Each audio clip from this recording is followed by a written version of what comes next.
Hello student, आज हम coordination compounds में एक टॉपिक पढ़ने जा रहे हैं EAN। इसका फुल फॉर्म होता है इफेक्टिव एटॉमिक नंबर।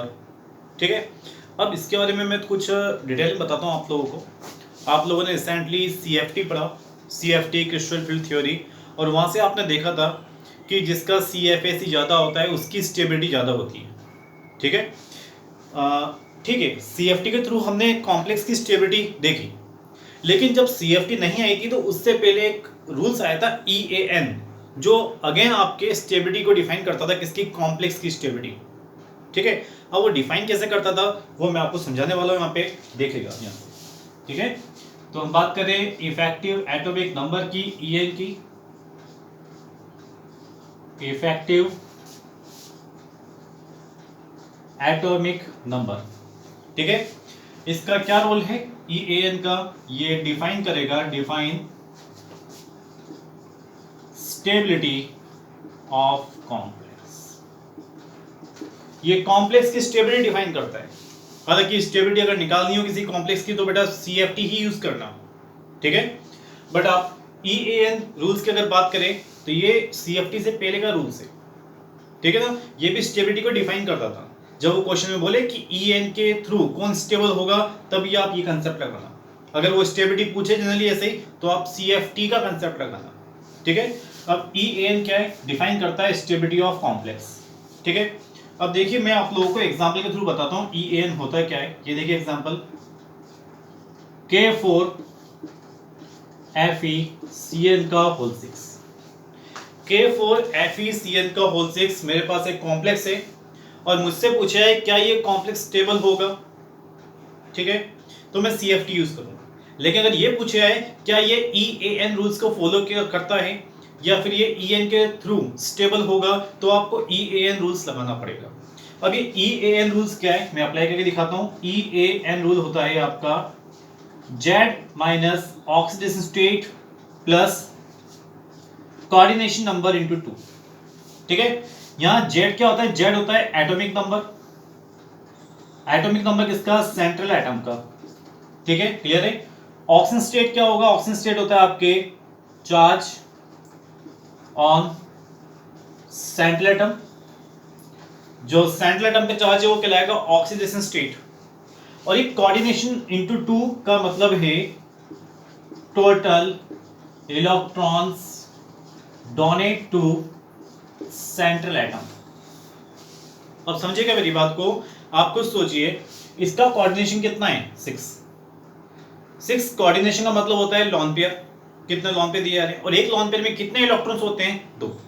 तो यहाँ कोऑर्डिनेशन इंटू 2 क्या आ गया, इसका मतलब क्या बोलोगे ओवरऑल आप, कि total electrons donate to central atom.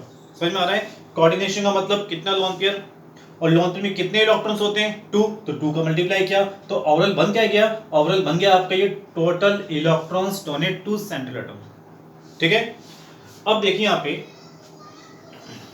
K4FeCN के होल 6 की अगर मैं बात करूं तो इसमें जो सेंट्रल एटम मेरे पास है Fe, इसका एटॉमिक नंबर क्या होता है, इसका एटॉमिक नंबर होता है 26। ये आप सभी को पता होगा।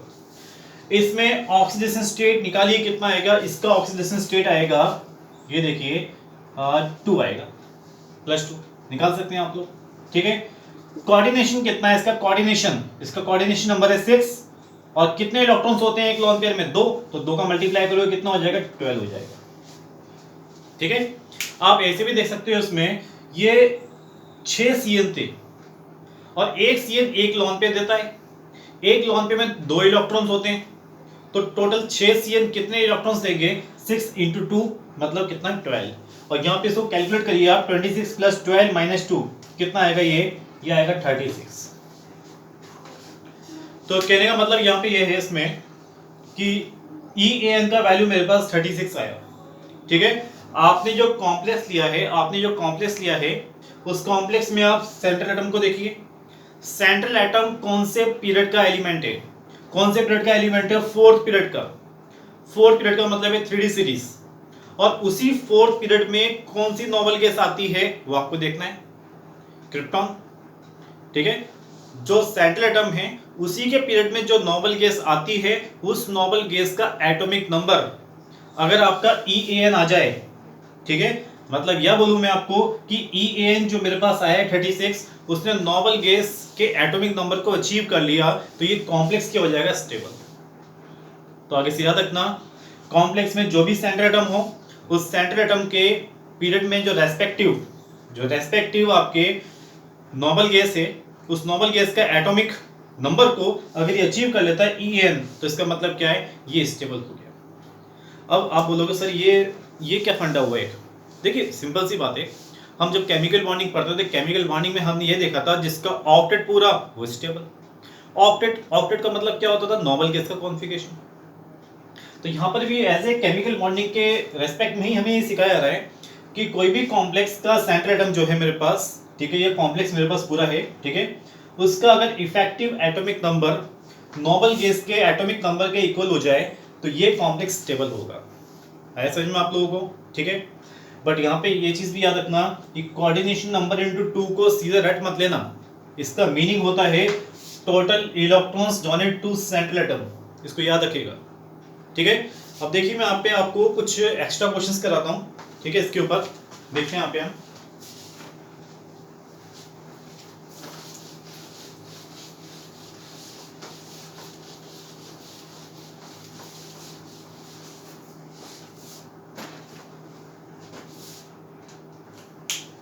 हाँ, नेक्स्ट क्वेश्चन की अगर मैं बात करूं उसमें, तो नेक्स्ट क्वेश्चन मेरे पास है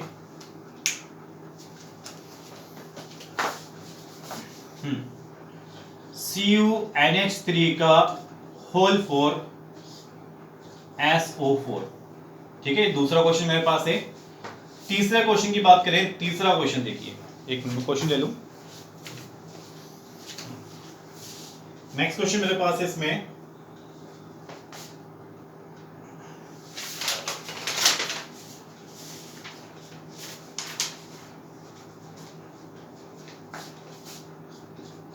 K3FeCN का होल 6। फोर्थ क्वेश्चन मेरे पास है, फोर्थ क्वेश्चन दिया हुआ है यहां पे FeCO का whole thrice plus. Next question मेरे पास है 5 नंबर क्वेश्चन, देखिएगा MnCO का होल थ्राइस, ठीक है, इस पे कोई चार्ज नहीं दे रखा। 6 नंबर मेरे पास है Ru, रुथेनियम होता है ये, रुथेनियम, CO का होल 5, ठीक है, थोड़ी जगह नहीं बची, इसको नीचे लिख लेते हैं। 6 नंबर RuCO का होल 5, ये रहा। 7 नंबर मेरे पास है FeCO का होल x का वैल्यू। तो ये मैंने कुछ इफेक्टिव एटॉमिक नंबर पे कुछ क्वेश्चंस आपको दिए, ठीक है। इस क्वेश्चंस में मुझे क्या फाइंड आउट करना है कि ये कॉम्प्लेक्स EAN रूल को फॉलो करेंगे या नहीं करेंगे, ठीक है। तो चलिए आप लोग भी एक बार ट्राई कर सकते हैं, ठीक है, और मैं धीरे धीरे इसमें क्वेश्चंस करके दिखा रहा हूं, आप लोगों को मैच करिए अपने आंसर, ठीक है। तो सबसे पहले अगर फर्स्ट की बात करें तो इसमें EAN कैसे निकालेंगे हम, देखिए भाई, इसमें इसका एटॉमिक नंबर कितना होता है कॉपर का एटॉमिक नंबर होता है 29, ये देखिए, ठीक है। उसके बाद इसका ऑक्सीजन स्टेट निकालिए, सल्फेट की वजह से इस पे चार्ज आएगा +2, x + 0 = +2, तो कितना वैल्यू आया, +2 आ गया। और कितने इलेक्ट्रॉन्स दिए जा रहे हैं, तो इलेक्ट्रॉन्स की अगर बात करें तो देखिए 4 इसमें लोन पेयर डोनेट किए जा रहे हैं, क्योंकि इसमें 4 कोऑर्डिनेशन नंबर है, तो 4 × 2 कर दें, क्योंकि एक लोन पेयर में 2 इलेक्ट्रॉन्स, तो 4 × 2 हो गया, ठीक है। तो यहाँ पे कितना आएगा, 29 - 2 + 8, 29 और 8 कितना होगा, 29 और 8 ये होगा 37, और 37 में से 2 गया, ये आएगा 35। देखिए मेरे पास मेरा आंसर 35 है, ठीक है। क्या किसी नोबल गैस का एटॉमिक नंबर 35 होता है, बिल्कुल नहीं। जब नहीं होता तो आप बोलोगे कि ये EN को फॉलो नहीं करता है, मतलब EAN को फॉलो नहीं करता है, ठीक है। आई थिंक आप लोगों का आंसर भी यह होगा, ठीक है। चलिए नेक्स्ट क्वेश्चन को ट्राई करते हैं एक बार। क्या नेक्स्ट क्वेश्चन में ये जो मेरे पास है कॉम्प्लेक्स, क्या ये EAN को फॉलो करता है, चलिए देखते हैं इसमें।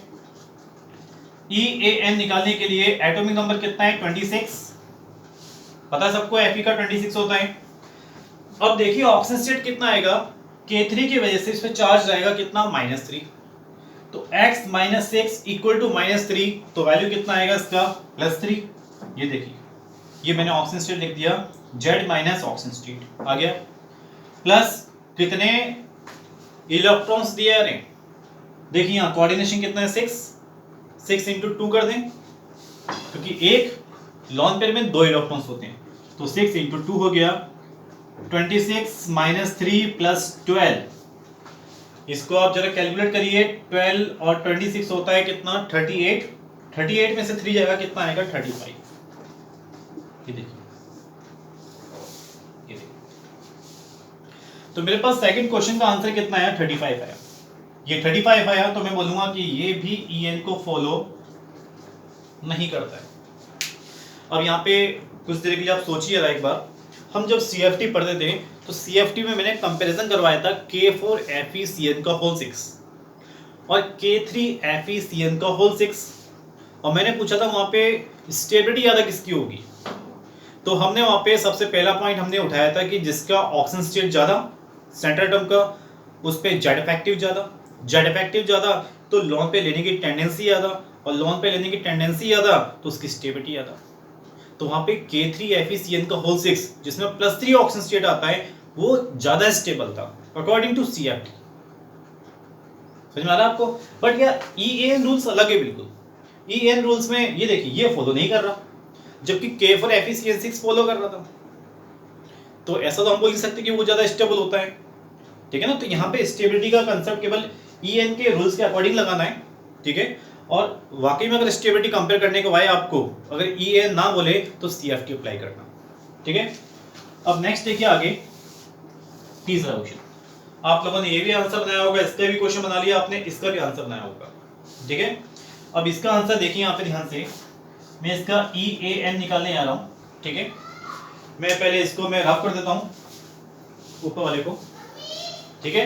ये देखिए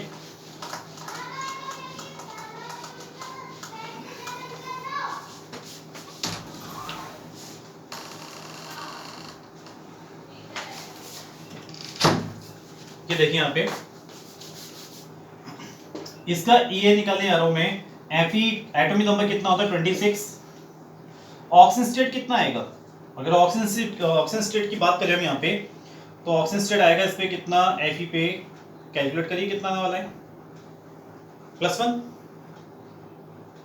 होने वाला है। कैसे, इस पे चार्ज कितना होता है 0, NO पे चार्ज कितना है 0, तो x + 0 + 0 = +1, तो कितना चार्ज आएगा +1, तो यहाँ +1 रख देते हैं, प्लस कितने इलेक्ट्रॉन्स दिए आ रहे, या मैं कोऑर्डिनेशन इंटू 2 कर दूं, ठीक है। अब सुनिए मेरी बात ध्यान से, कई बच्चे बोलेंगे सर इसका कोऑर्डिनेशन नंबर है 1 और 3 लाइक कितना के 4, तो 4 × 2 कर दीजिए आप, मिला के कितने इलेक्ट्रॉन्स हो जाएंगे 8। लेकिन आप लोगों को ये पता होना चाहिए, ये जो मेरे पास NO होता है, NO 1 2 3 4 5, पता है आप लोगों को, एक ऑक्सीजन 1 2 3 4 5 6, ठीक है। इन दोनों के बीच में बॉन्ड बन गया, ये दिख रहा है आप लोगों को। तो ये बताइए इस मेरे पास N के पास एक लॉन पेयर है देने के लिए सेंट्रल एटम को, लेकिन लॉन पेयर के साथ में एक इलेक्ट्रॉन्स भी है एक्स्ट्रा देने के लिए। तो याद रखिए एक NO जो होगा ना लिगेंड मेरे पास, इस NO लिगेंड में टोटल इलेक्ट्रॉन्स कितने गिवन किए जाएंगे N के through 3। Most of ligands generally एक लॉन पेयर गिवन करते हैं, लेकिन ये कितने इलेक्ट्रॉन्स गिवन करेगा 3 इलेक्ट्रॉन्स, एक लॉन पेयर प्लस एक सिंगल इलेक्ट्रॉन्स। तो यहाँ पे ये कंसेप्ट आप नहीं लगा सकते कोऑर्डिनेशन इंटू 2, क्योंकि कोऑर्डिनेशन का मतलब होता है एक लॉन पेयर, जबकि इसके पास क्या है, इसके पास टोटल इलेक्ट्रॉन्स कितने हो गए 3। तो मैंने इसलिए कहा था आप लोगों को कि ये मत रख लेना कोऑर्डिनेशन इंटू 2, आप उसके लिए ये याद रखिए कितने इलेक्ट्रॉन्स गिवन किए जा रहे हैं, क्योंकि कई बार क्या होता है ऐसे NO ऐसे लिगेंड्स में कोऑर्डिनेशन नंबर अगर हम 1 ले लें 2 ले लें तो वह गलत हो सकता है। क्यों? क्योंकि इलेक्ट्रॉन्स कितने आता है 3 इलेक्ट्रॉन्स आता है, ठीक है। तो ये देखिए CO की बात करें तो CO तो देखिए एक लॉन पेयर देगा अपना एक ही CO, तो एक लॉन पेयर का मतलब कितने इलेक्ट्रॉन्स 2। लेकिन NO की बात करें, NO कितने इलेक्ट्रॉन्स देता है? 3 इलेक्ट्रॉन्स देता है। और कितने NO है? 3, तो 3 3 जा 9, या 9 लिखते हैं। तो 26 माइनस 1 प्लस 11, ठीक है, कितना आएगा बता सकते हैं? 26 प्लस 11 मिला के होता है 37, और 37 में से 1 जाएगा तो कितना आएगा? 36। ये देखिए, इस क्वेश्चन की बात करूं तो ये EAN रूल को फॉलो कर रहा है, क्योंकि इसका एटॉमिक नंबर कितना आ गया? EN कितना आ गया? 36 आ गया। तो आप बोलोगे सर ये EAN को फॉलो करता है, ठीक है। तो इस क्वेश्चन से थोड़ा याद रखना हमेशा, ठीक है। अब जैसे एक क्वेश्चन ये भी मेरे पास है, MN का कितना होता है पता आप लोगों को? MN का होता है एटॉमिक नंबर कितना है? 25। तो देखिए इसका EA निकालने की कोशिश करते हैं हम, 25। अब चार्ज कितना आएगा? चार्ज तो 0 आएगा, क्योंकि ये भी न्यूट्रल, ये भी न्यूट्रल, और कोई चार्ज है नहीं इस पे, तो कितना लिखे इसमें हम? 0 प्लस कितने इलेक्ट्रॉन्स गिवन किए जा रहे हैं? कोऑर्डिनेशन इनटू 2 मत करिएगा, क्योंकि यहाँ पे ये NO जो बैठा है वो कितने इलेक्ट्रॉन्स देगा? 3, ठीक है ना। तो टोटल इलेक्ट्रॉन्स काउंट करो, ये कितने इलेक्ट्रॉन्स? 2 इलेक्ट्रॉन्स। ये कितने इलेक्ट्रॉन्स? 9 इलेक्ट्रॉन्स, ठीक है। तो 25 प्लस कितना हो गया? 11 मिलाइए कितना आएगा? 36। मतलब ये जो कॉम्प्लेक्स है मेरे पास, इसने भी EN के रूल को फॉलो कर लिए, ये देखिए, ठीक है। नीट 2018 में या 17 में एक क्वेश्चन आया था, उस क्वेश्चंस में ऐसा ही मिलता जुलता क्वेश्चंस था, ठीक है। और उस क्वेश्चन को मैं थोड़ा सा बताया था आप लोगों को। उस क्वेश्चन में बोला गया था कितने NOCO को रिप्लेस करेंगे, कितने NOCO को रिप्लेस करेंगे, ठीक है ना। तो आपको ये समझना चाहिए, अगर आप दो NO को रिमूव करते हो तो उसकी जगह कितने CO लाने पड़ेंगे आपको? उसकी जगह आपको लाने पड़ेंगे कितने CO? 3 CO। ये समझ में आया आपको? क्यों? क्योंकि एक NO कितने इलेक्ट्रॉन्स देता है? 3। 2 NO कितने इलेक्ट्रॉन्स देंगे? 6। और जब इनको हटा रहे हो तो ऐसा लिगेंड लेके आओ तो 6 इलेक्ट्रॉन्स दे सके। तो CO कितने लेके आऊं? एक CO 2 इलेक्ट्रॉन्स देता है, तो कितने CO लेके आने पड़ेंगे मुझे? 3 CO। तो ऐसे क्वेश्चंस आए हैं नीट में, क्वेश्चंस देख सकते हो आप लोग, ठीक है। तो याद रखिए यहाँ पे NO का थोड़ा कंसेप्ट आप लोगों को पता होना चाहिए था, ठीक है। थोड़ा आगे चलते हैं इसमें हम।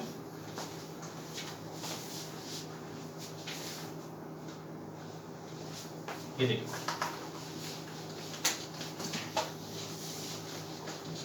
मेरे पास अब लास्ट में ये 2 क्वेश्चंस बचे हैं। इन 2 क्वेश्चंस को हम करते हैं। जिधर मेरे पास 6 नंबर क्वेश्चन, RuCO का होल 5। चलिए इसका EA निकालते हैं, सिंपल है। रुथेनियम का एटॉमिक नंबर कितना है? अब आप टेंशन मत लीजिएगा, ये एटॉमिक नंबर आपको गिवन करेगा। 4th पीरियड के जो एलिमेंट्स हैं, स्कैंडियम, टाइटेनियम, वेनेडियम, इनके एटॉमिक नंबर आपको याद रखने पड़ सकते हैं। लेकिन जो नीचे वाले जो पीरियड है आपके पास, 5th पीरियड, 6th पीरियड और 7th पीरियड, तो उनके एटॉमिक नंबर आपको गिवन किए जाएंगे। तो इसका एटॉमिक नंबर गिवन कितना करता है? 44। ऑक्सीजन स्टेट कितना आएगा? 0। ऐसा क्यों? क्योंकि यहाँ देखिए इस कॉम्प्लेक्स पे कोई चार्ज नहीं है, और कार्बोनिल लिगेंड्स भी क्या होता है? न्यूट्रल होता है। तो ओवरऑल चार्ज कितना हो गया? 0, ठीक है। CO तो भाई एक ही लोन पे देता है अपना, तो 5 लोन पे दिया आ रहे हैं, एक लोन पे में 2 इलेक्ट्रॉन्स, तो 5 इंटू कितना कर दूं? 2। तो 44 प्लस 10 मिला के आएगा 54। अब आप बोलेंगे सर 54 किसका एटॉमिक नंबर होता है? ज़ीनॉन का। तो कहने का मतलब क्या है यहाँ पे? तो कहने का मतलब क्या है यहाँ पे? ये जो 54 नंबर मेरा आया है वो एटॉमिक नंबर नोबल गैस के कॉन्फ़िगरेशन के बराबर है। तो यहाँ पे हम बोल सकते हैं कि ये मेरे पास कॉम्प्लेक्स EAN को फॉलो करेगा। तो यहाँ 6 नंबर क्वेश्चन गया है। अब देखिए कभी कभी क्वेश्चन इस फॉर्म में भी आते हैं, और ऐसे क्वेश्चंस मैंने आते हुए देखे जनरली EN पे। और ये क्वेश्चंस क्या होते हैं? देखिए FeCO का होल x, वो आपसे x की वैल्यू पूछेगा, ठीक है। जब भी इस तरह क्वेश्चंस आए तो आपकी कोशिश ये होनी चाहिए कि मैं x की वैल्यू यहाँ पे वो डालूं कि जिससे मेरा ये कॉम्प्लेक्स बनने वाला कॉम्प्लेक्स स्टेबल बन सके। और स्टेबल बनने के लिए उसको EAN को फॉलो करना पड़ेगा, ठीक है। तो यहाँ पे देखिए questions, EAN equal to Z कितना है इसका? 26। ऑक्सीजन स्टेट तो इस पे 0 आएगा, क्योंकि न्यूट्रल लिगेंड से कोई चार्ज नहीं है इस पे। कितने इलेक्ट्रॉन्स दिए जाएंगे? देखिए CO मेरे पास X है और एक CO 2 इलेक्ट्रॉन्स देता है, तो 2x कर दिया मैंने, ठीक है। अब मैं कॉम्प्लेक्स ऐसा बनाना चाहता हूं, x की वैल्यू वो रखना चाहता हूं कि ये कॉम्प्लेक्स EAN को फॉलो करे। और EN को फॉलो कब करेगा? जब इसका EN कितना आएगा, इस आयरन के, ये जो मेरे पास एलिमेंट है, इसी के पीरियड में कौन सा एटॉमिक नंबर नोबल गैस को रिप्रेजेंट करता है? 36, याद आ रहा है आप लोगों को? तो यहाँ पे EN किसके इक्वल होना चाहिए? 36 के। ये देखिए, तो 2x का वैल्यू आएगा 10 और x का वैल्यू कितना आएगा? 5। ये देखिए, तो ऐसे क्वेश्चंस में आते हुए देखें, जब कभी आपको x की वैल्यू दूसरे y की वैल्यू भी जोड़ दे, ऐड कर दे, तो ऐसे क्वेश्चंस में हमेशा EAN को फॉलो करवाना कॉम्प्लेक्स के लिए, ताकि वो कॉम्प्लेक्स स्टेबल बन सके। और जब EN के रूल्स को फॉलो करवाओगे तो वहां पे अपने आप आपके पास x या y की जो भी वैल्यू हो वो वैल्यू आपके पास आ जाएगी, ठीक है। अब कुछ आगे चलते हैं इसमें और क्वेश्चंस पे।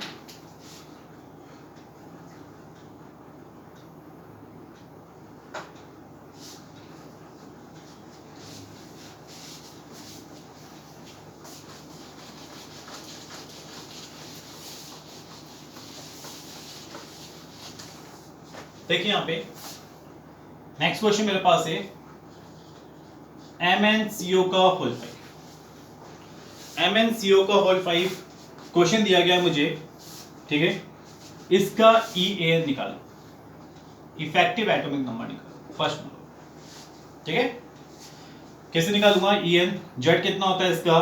25 माइनस 0, मतलब ऑक्सीजन स्टेट 0 हो गया, प्लस 5 इंटू 2 कर दें। ऐसा क्यों करा मैंने? 5 कोऑर्डिनेशन नंबर था इसका, और एक लॉन पेयर में 2 इलेक्ट्रॉन्स होते हैं, इसलिए 5 इंटू 2 किया। EAN कितना आ गया मेरे पास में? आ गया 35। इसने EN को फॉलो नहीं करा। आप बोलोगे डू नॉट फॉलो EN, ठीक है। अब क्वेश्चन देखिए, इसी क्वेश्चंस को कैसे मॉडिफाइड करेगा वो? MnCO का होल 5 ऑक्सीडाइजिंग, तो EN बताना है। समझ रहे हैं आप लोग? MnCO का होल 5 जो है मेरे पास, अगर ये ऑक्सीडाइजिंग की तरह वर्क करता है, अब ऑक्सीडाइजिंग की तरह वर्क करने का मतलब क्या होता है? खुद का क्या होना? रिडक्शन। ऑक्सीडाइजिंग, अगर मान लीजिए मैं खुद ऑक्सीडाइजिंग एजेंट्स की तरह काम कर रहा हूं, तो मेरा सेल्फ क्या होगा? रिडक्शन होगा, और दूसरों को ऑक्सीडाइज करूंगा। तो यहां पे ये कॉम्प्लेक्स जब ऑक्सीडाइजिंग की तरह वर्क करे तो इसका खुद का क्या होना चाहिए? रिडक्शन। रिडक्शन का मतलब क्या होता है? इलेक्ट्रॉन रिलीज करना या फिर इलेक्ट्रॉन गेन करना। रिडक्शन का मतलब होता है इलेक्ट्रॉन को गेन करना, ये एक्सेप्ट करना। तो ये अगर एक इलेक्ट्रॉन गेन करेगा एज ए ऑक्सीडाइजिंग की तरह वर्क करेगा, खुद का रिडक्शन होगा, रिडक्शन में एक इलेक्ट्रॉन गेन करेगा, तो ये क्या बन जाएगा? MnCO का होल 5 नेगेटिव। ये देखिए, एक इलेक्ट्रॉन गेन किया। अब जो कॉम्प्लेक्स मेरे पास बना है, इसका EN निकालना है, तो EN कैसे निकालें इसका? एटॉमिक नंबर कितना है? 25। अब ऑक्सीजन स्टेट देखिए, x प्लस 0 इक्वल टू -1, तो कितना ऑक्सीजन स्टेट आएगा इसका? -1 रखा मैंने, तो ये +1 हो गया। और कितना इलेक्ट्रॉन्स? 5 इंटू 2, देखिए कितना आना चाहिए? 36। ये देखिए, मतलब MnCO का होल 5 जो कॉम्प्लेक्स है, वो एज ए जब ऑक्सीडाइजिंग की तरह वर्क करता है, तो बनने वाला कॉम्प्लेक्स बाद में वो EN को फॉलो कर लेता है। तो ऐसे क्वेश्चन पूछे जा सकते हैं। क्वेश्चन देखिए, इसी क्वेश्चन को और मॉडिफिकेशन करता हूं मैं। MnCO का होल 5 ये एज ए डाइमर की तरह वर्क करे, तो बनने वाले कॉम्प्लेक्स का EN आप निकालिए। सही माना है? MnCO का होल 5 जो है मेरे पास, अगर मैं इसका डाइमर बना दूं, तो डाइमर बनाने के बाद कौन सा कॉम्प्लेक्स बनेगा? Mn2CO का होल 10। ये देखिए, जब डाइमर बनाया मैंने, इसके 2 मोल लेके मैंने इसको मल्टीप्लाई कर दिया, तो क्या बन गया? Mn2CO का होल 10। ये इसका डाइमर बन गया, ठीक है। अब इस डाइमर का EN कैसे निकालोगे आप लोग? इस डाइमर का EN निकालने से पहले आप लोग इसके स्ट्रक्चर्स को देखिएगा, ठीक है। इसका स्ट्रक्चर कैसा होता है, मैं ऊपर रफ करता हूं, ऊपर लिख देता हूं। ये देखिए,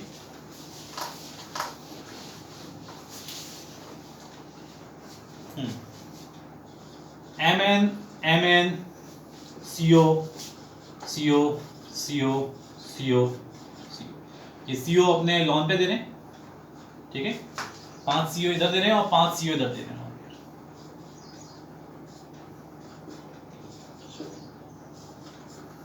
ठीक है। ये Mn2CO का होल 10 का मैंने स्ट्रक्चर सुनाया।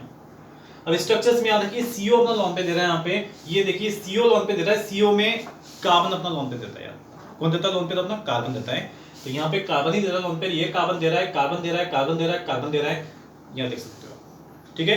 तो मुझे यहाँ पे En निकालना है, En मुझे एक ही सेंटर एटम का निकालना है, और कैसे निकालूंगा मैं? इसका एटॉमिक नंबर कितना? 25, ऑक्सीजन स्टेट कितना रहेगा? 0, कोई चार्ज ही नहीं, और कितने इलेक्ट्रॉन्स दिए जा रहे हैं इसको देखो, किस इस Mn की बात कर रहा हूं मैं, उसकी बात नहीं कर रहा, मैं केवल एक ही का निकाल रहा हूं बस, ये ठीक है। हालांकि डायग्राम बना दिया गया है, लेकिन मैं एक ही सेंटर एटम का निकाल दूंगा, काम चल जाएगा मेरा En का। तो देखिए कितने लॉन पे दिए जा रहे हैं इसको, 1 lone pair, 2 lone pair, 3 lone pair, 4 lawn pair और 5 लॉन पेयर। 5 तो लॉन पे दिए जा रहे हैं, और उसमें कितने इलेक्ट्रॉन्स होते हैं? एक लॉन पेयर में 2, तो 25 - 0 + 10। अब ध्यान रखिए Mn के बीच में एक मेटेलिक बॉन्ड भी है, दोनों मेटल हैं तो दोनों के बीच में मेटेलिक बॉन्ड भी है, तो एक इलेक्ट्रॉन की शेयरिंग होगी दोनों के बीच में। तो इस Mn को एक इलेक्ट्रॉन्स इस बॉन्ड से भी मिल रहा है, तो यहाँ पे आपको +1 भी करना पड़ेगा, इस चीज को याद रखना, ठीक है। तो यहाँ पे इस चीज को याद रखिए, जब भी ये डायमर वाले क्वेश्चन आए तो उनके स्ट्रक्चर्स बनाइएगा, और मेटल मेटल जब बॉन्ड बने तो मेटल से एक इलेक्ट्रॉन जरूर एक्सेप्ट कीजिएगा, ठीक है ना। तो मिला ये कितना आएगा? 25 + 10 + 1 मिला के हो गया कितना? 36। ये देखिए इसने भी EAN को फॉलो कर लिया। तो कहने का मतलब है MnCO का होल 5, अब उसको ऑक्सीडाइजिंग बोले, उसको रिड्यूसिंग बोले, उसको डायमर बोले, कुछ भी बोले, आप क्वेश्चंस बना सकते हो, ठीक है।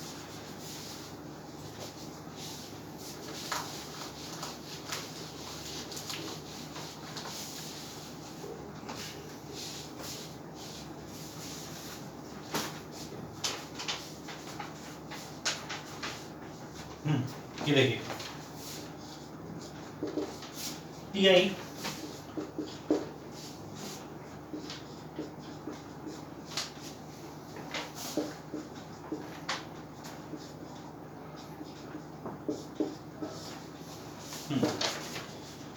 इस तरह क्वेश्चन से भी आ जाए, किसका EAN को फॉलो करो। सबसे बड़ी प्रॉब्लम तो होगी कि सर ये कहां से कॉम्प्लेक्स आ गए मेरे पास, ऐसे कॉम्प्लेक्स, और ये कौन से कॉम्प्लेक्स आ गए मेरे पास, मतलब ये ऐसे लिगेंड्स कहां से आ गए, ऐसा कॉम्प्लेक्स हमने पढ़ा ही नहीं। कोई दिक्कत नहीं, कॉम्प्लेक्स दे रखा है, जैसा भी दे रखा है, इसमें आप लोगों को बस ये आइडेंटिफाई करना है कि ये है क्या। देखिए C2H5 सिग्मा C2H5, इसका मतलब है ये अपना सिग्मा इलेक्ट्रॉन्स दे रहा है। पहली बात, जिसके आगे सिग्मा लगाओ तो समझ जाना, जिस भी हाइड्रोकार्बन के सामने सिग्मा लगाए समझ जाओ वो अपना सिग्मा इलेक्ट्रॉन्स दे रहा है। अब C2H5 सिग्मा का मतलब क्या है? ये कैसा होता है? ये ऐसा होता है CH3 CH2 नेगेटिव, ठीक है। इसमें कोई डबल बॉन्ड नहीं है, डबल बॉन्ड होता तो पाई इलेक्ट्रॉन्स होते, और पाई इलेक्ट्रॉन्स होते तो फिर पाई बना के देता, इसलिए मैंने यहाँ पे इसको सिंगल बॉन्ड से बनाया, केवल सिग्मा बॉन्ड है, CH3 CH2 नेगेटिव, देख सकते हो, मैच कर सकते हो।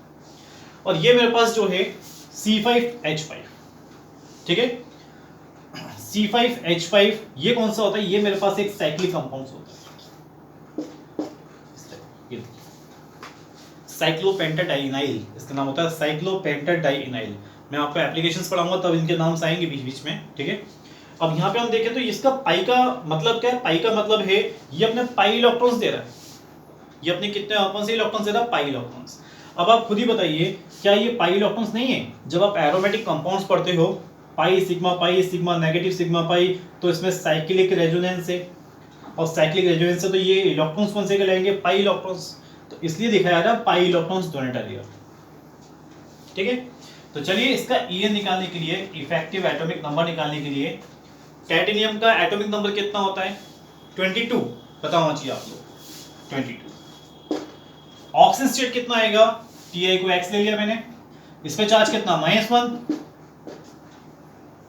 इस पे चार्ज कितना? -1, लेकिन है कितने हैं? 2, तो क्या मतलब कहने का मतलब -2, इक्वल टू ओवरऑल चार्ज कितना है? 0, तो X की वैल्यू कितनी आएगी? 3।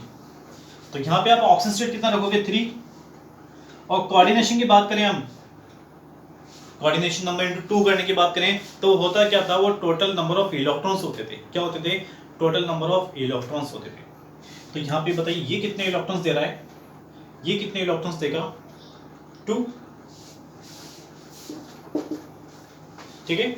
इज एक लोन पेयर, नेगेटिव का मतलब लोन पेयर होता है, लोन पेयर का मतलब 2 इलेक्ट्रॉन्स, तो 2 लिख दिया मैंने यहाँ पे। और इसमें कितने पाई इलेक्ट्रॉन्स हैं, इसमें कितने पाई इलेक्ट्रॉन्स हैं आप बता सकते हैं? इसमें पाई इलेक्ट्रॉन्स हैं 2, 4, 6। याद होगा हकल्स रूल को यूज करते हुए जब मैं पाई इलेक्ट्रॉन्स कैलकुलेट करता था तो साइक्लिक एडवेंस में पाई बॉन्ड और नेगेटिव या फिर लोन पेयर जो भी साइक्लिक एडवेंस में आता था उसको पाई इलेक्ट्रॉन्स कंसीडर करते थे।